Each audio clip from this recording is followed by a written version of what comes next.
लोग आपके बारे में अच्छा सुनने पर कम यकीन करते हैं, लेकिन बुरा सुनने पर तुरंत यकीन कर लेते हैं। ऐसा संभवतः सर्वाइवल इंस्टिंक्ट के कारण होता है, जो ज्यादातर जानवरों में ज्यादा पाई जाती है। एक रिसर्च में ये साबित हुआ है कि जितनी चिंता यानी टेंशन आजकल के बच्चे दिखाते हैं, उतनी चिंता 1950 में दिमागी मरीज दिखाते थे।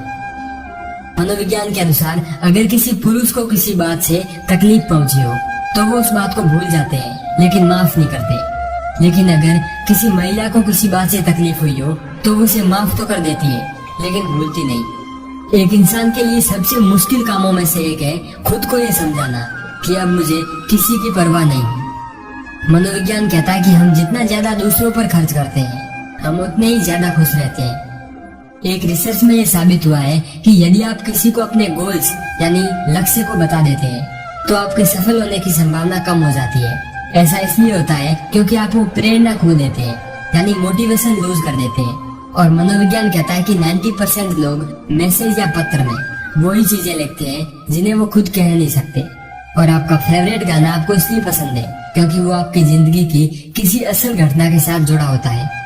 एक रिसर्च में ये पता चला है कि 18 से 33 साल की उम्र तक व्यक्ति सबसे ज्यादा तनाव में रहता है, और 33 साल की उम्र के बाद ये तनाव धीरे धीरे कम होता जाता है। यदि आप अपनी भावनाओं को छिपाओगे तो दूसरे व्यक्ति के लिए आपको समझना उतना ही मुश्किल होगा। हालांकि ऐसा करने से आप दूसरे की नजरों में अपनी विश्वसनीयता खो सकते हैं। एक रिसर्च में ये साबित हुआ है कि कॉमेडियन और मजाकिया लोग दूसरों के मुकाबले ज्यादा उदास रहते हैं। आपका माइंड आधे से ज्यादा समय तो केवल मेमोरीज यानी यादें दोहराता रहता है। एक रिसर्च के मुताबिक दिल टूटने से किसी की मौत भी हो सकती है, और इसे स्ट्रेस कार्डियोमायोपैथी कहते हैं। साइकोलॉजी कहता है कि जब हमें कोई नजरअंदाज यानी इग्नोर करता है तो वही रसायन यानी केमिकल रिलीज होता है जो हमें चोट लगने पर होता है। स्मार्ट यानी तीव्र बुद्धि वाले लोग खुद को कम आंकते हैं, जबकि दूसरे लोग उन्हें प्रतिभाशाली और श्रेष्ठ समझते हैं। मनोविज्ञान कहता है कि यदि आप पुराने समय को याद करते हैं तो उससे ज्यादा ये याद आता है कि हमने ऐसा आखिरी बार कब याद किया था। जब आपको किसी से प्रेम होता है तो हमारा शरीर इसमें कुछ खास नहीं करता, बस दिमाग एक केमिकल रिलीज करता है जिससे हमें अलग अच्छा अनुभव होता है, और उस केमिकल का नाम है डोपामाइन। साइकोलॉजी के अनुसार जब कोई आपसे ये कहता है कि मुझे आपसे कुछ बात करनी है तो हमें हाल ही में किए गए अपने सारे बुरे काम सेकंडों में याद आ जाते हैं। और जो लोग ज्यादा हंसते हैं उनमें दर्द को सहने की क्षमता दूसरों से ज्यादा होती है। मनोविज्ञान कहता है कि हम जो भी सोचते हैं उसका 90% हिस्सा सीधा हमारे मूड पर असर करता है।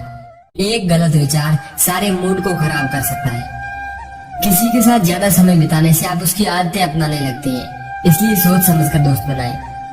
90% लोगों का दिमाग ये सोचता है कि कुछ पल के लिए समय पीछे चला जाए। साइकोलॉजी कहता है कि अगर कोई बहुत नाखून चबाता है तो इसका मतलब है कि वो काफी परेशान है। दोस्तों, एक रिसर्च में ये साबित हुआ है कि एक फोन खो देने पर होने वाली चिंता उस चिंता के काफी समान होती है जब व्यक्ति अपने मौत के करीब होता है। यदि कोई व्यक्ति अपने साथ ज्यादा तकिए लेकर सोता है तो इसका मतलब है कि वो खुद को बहुत अकेला फील कर रहा है। और साइकोलॉजी कहता है कि हम दिन की बजाय रात को आसानी से रो सकते हैं। यदि आप किसी के बारे में जागते हुए भी सपने देखते हैं तो इसका मतलब है कि आप उसे बहुत मिस कर रहे हैं। दोस्तों, कोई व्यक्ति आपसे कुछ बात छुपा रहा है या नहीं, ये पता करने की एक ट्रिक है। वो जिस चीज को भी छुपा रहा है उसके बारे में बात करना शुरू कर दे। ऐसा करने पर वो हड़बड़ा जाता है, आंखें चुराने लगता है, और इसी घबराहट में या तो वो चुप रहता है या फिर बोलता है, और वो भी सामान्य से तेज गति से। अगर एक व्यक्ति कम बोलता है लेकिन तेजी से बोलता है तो इसका मतलब है कि वो एक गोपनीय व्यक्तित्व वाला शख्स है जो ज्यादातर बातें अपने तक ही सीमित रखता है। अगर कोई इंसान छोटी छोटी बातों पर भी गुस्सा या चिड़चिड़ा हो जाता है तो इसका मतलब है कि उसे आपके साथ और प्यार की जरूरत है। और अगर कोई इंसान छोटी छोटी बातों पर भी रो देता है तो इसका मतलब है कि वो बहुत नरम दिल वाला इंसान है। अगर एक व्यक्ति बहुत ज्यादा सोता है तो इसका मतलब है कि वो अंदर ही अंदर घुट रहा है और किसी बात से ज्यादा दुखी है।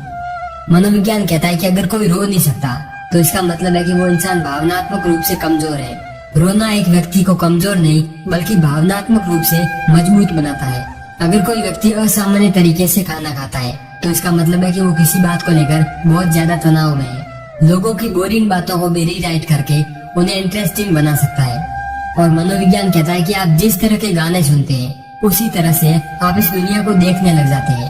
दोस्तों, आप ऑनलाइन आर्टिकल पढ़ते होंगे या बुक्स रीड करते होंगे, लेकिन एक रिसर्च में ये साबित हुआ है कि आपकी आंखों के लिए मोबाइल की स्क्रीन से पढ़ना उतना आसान नहीं होता जितना कि बुक्स को पढ़ना। और साइकोलॉजी ये कहती है कि सोने से पहले जिस भी इंसान के बारे में आप सोचते हैं, वही व्यक्ति आपकी खुशी और दर्द का कारण है।